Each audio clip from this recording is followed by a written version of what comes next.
हमारे साथ फोन पर पप्पू यादव के युवा सिपाही आकाश सिंह जुड़ चुके हैं। आकाश जी, क्या कुछ कहिएगा। नीरज बबलू जो बिहार सरकार के मंत्री हैं, वह कह रहे हैं कि पप्पू यादव नौटंकी कर रहे हैं सुरक्षा मांगने के लिए। कोई कॉल नहीं आया, सब फेक कॉल है। आप किस नीरज बबलू की बात कर रहे हैं? जो वो बिहार नीरज सरकार बबलू, के मंत्री हैं। वो नीरज बबलू जो किसी के कृपा पे जीत जाता है, जो चापलूसी और चमचाई करके मंत्रालय ले लेता है, जो अपने भाई को आज तक न्याय नहीं दिला पाया, उस नीरज बबलू की बात करते हैं। उस नीरज बबलू की आप बात कर रहे हैं जो आयकर के रिपोर्ट में खुलासा हुआ है कि इन्होंने अपने 2020 के चुनावी हलफनामे में अपने करोड़ों रुपए की संपत्ति को छुपाया है। उस नीरज बबलू की बात कर रहे हैं जिन पर पहले से आर्म्स एक्ट का मुकदमा दर्ज है, चोरी का सामान छुपाने का मुकदमा दर्ज है। उस नीरज बबलू की बात कर रहे हैं जो आनंद मोहन सिंह की चापलूसी और चमचाई कर रहे थे। उस नीरज बबलू की बात कर रहे हैं जो कृपा और सहारे पर जीत करके विधायक बन जाते हैं, मंत्री बन जाते हैं। इनकी औकात और हिम्मत है तो ये निर्दलीय चुनाव क्यों नहीं लड़ते हैं? उस नीरज बबलू की बात कर रहे हैं जो करनी सेना, जो राजपूत समाज से आते हैं और राजपूत समाज की एक मजबूत आवाज थे सुखदेव सिंह गोगा मेरी, उनकी हत्या लॉरेंस बिश्नोई गैंग द्वारा कर दी गई थी और इनके मुंह में बकार तक नहीं निकली। आप किसकी बात कर रहे हैं? उस नीरज बबलू की बात कर रहे हैं जो बीजेपी का पालतू गुंडा है। उस नीरज बबलू की बात कर रहे हैं जो जनता की गाड़ी, जनता के पैसों को लूट करके और अपने आप को बहुत बड़ा पैसा वाला बनता है। वो तो कह रहे हैं कि पप्पू यादव कहते हैं कि हम बाहुबली हैं, फिर गिड़गिड़ा कह रहे हैं सुरक्षा मांगने के लिए।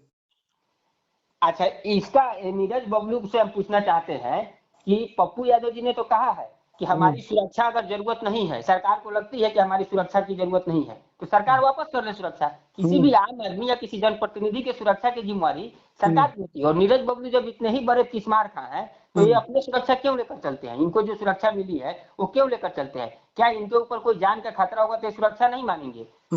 अब पप्पू यादव जी ने एक चीज को लिख दिया जो नॉलेज में उनका है, वो सरकार को और ऑटोनोमस बॉडी जो होती है, संस्थाएं होती है, उनको उन्होंने अवगत कराया कि हमारे साथ ऐसी बात हुई थी। इसमें कौन सी बड़ी बात हुई? इसमें कौन सी डरपोक वाली बात हो गई?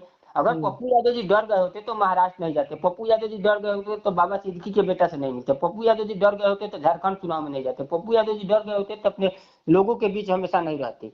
तो ये बेफजूल की बात है। नीरज बबलू से हम कहेंगे कि तुम्हारी औकात और हैसियत है तो निर्दलीय चुनाव लड़ करके देखो। वार्ड का चुनाव और जिला परिषद का चुनाव तुम नहीं जीत सकते हो। विधायक और मंत्री तो बात की बात है। मैं बात आपके माध्यम से हम कहना चाहते हैं, ये यही नीरज बबलू है जिनकी पत्नी पहली बार एमएलसी की चुनाव लड़ रही थी तो ये पप्पू यादव के सामने आकर गिड़गिड़ा रहा था कि सर सर सर प्लीज जिता दीजिए, आपकी बहू है, आपकी बहू है।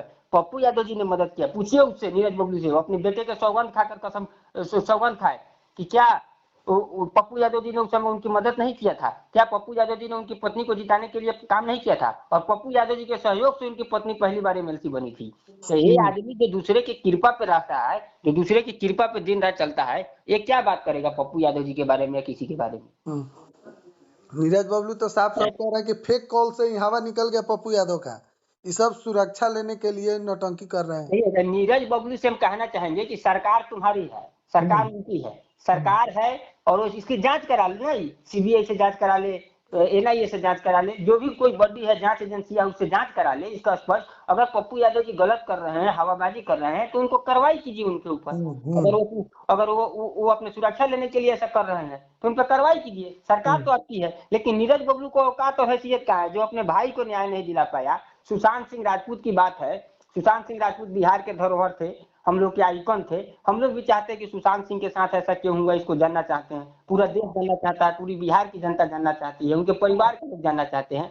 और पप्पू यादव जी ऐसे व्यक्ति थे जो सबसे पहले कहने वाले थे कि सुशांत सिंह की आत्महत्या नहीं हत्या है और सीबीआई जांच हो। और पप्पू यादव जी के लड़ने के बाद केंद्र सरकार ने सीबीआई जांच कराई। और जब सीबीआई जांच हो रही है तो जांच में इतनी स्थिरता क्यों? आज तक कुछ स्पष्ट नहीं हो पाई। अपने भाई को जो व्यक्ति न्याय नहीं दिला पाया वो क्या बोलेगा? उसे तो अपना घर के लोग का न्याय नहीं मिल पा रहा है, घर के लोगों को न्याय नहीं दिला पा रहा है, तो वो देश और बिहार के लोगों को क्या कर पाएगा? अपने समाज के लोगों की जब हत्या होती है तो चूड़ी पहन कर बैठा रहता है घर में। उस समय आवाज क्यों नहीं निकली? सुखदेव सिंह गोगामेरी की जब हत्या हुई तो हम इन लोगों से पूछना चाह रहे थे, आज जो लोग बकर बकर बक रहे हैं, बता रहे हैं आकर के, वो लोग उस समय क्यों नहीं बोलते थे? ये कहते हैं ना कि हमारी बुलडोजर की सरकार है, हमारी गाड़ी पलटती है, हम ये कर देते हैं। तो क्या लॉरेंस बिश्नोई के घर के ऊपर बुलडोजर नहीं चल सकता है? क्या लॉरेंस बिश्नोई की गाड़ी नहीं पलट सकता है? तो आप एक अपराधी का पक्ष ले रहे हैं, या अपराधी पर आप एक शब्द बोलने की आपकी हिम्मत और औकात नहीं हो रही है। और जो व्यक्ति हिम्मत जुटाया और बोला उसके ऊपर आप तरह तरह के लालसन लगा रहे हैं, तो जांच करा लीजिए भाई, आपकी सारी एजेंसी है, आप सरकार में है, केंद्र में और बिहार में, जांच करा लीजिए, दूध का दूध और पानी का पानी कर दीजिए। चलिए तो आकाश जी बहुत बहुत धन्यवाद आपका, लाइन पे जुड़े। बहुत बहुत धन्यवाद आपको।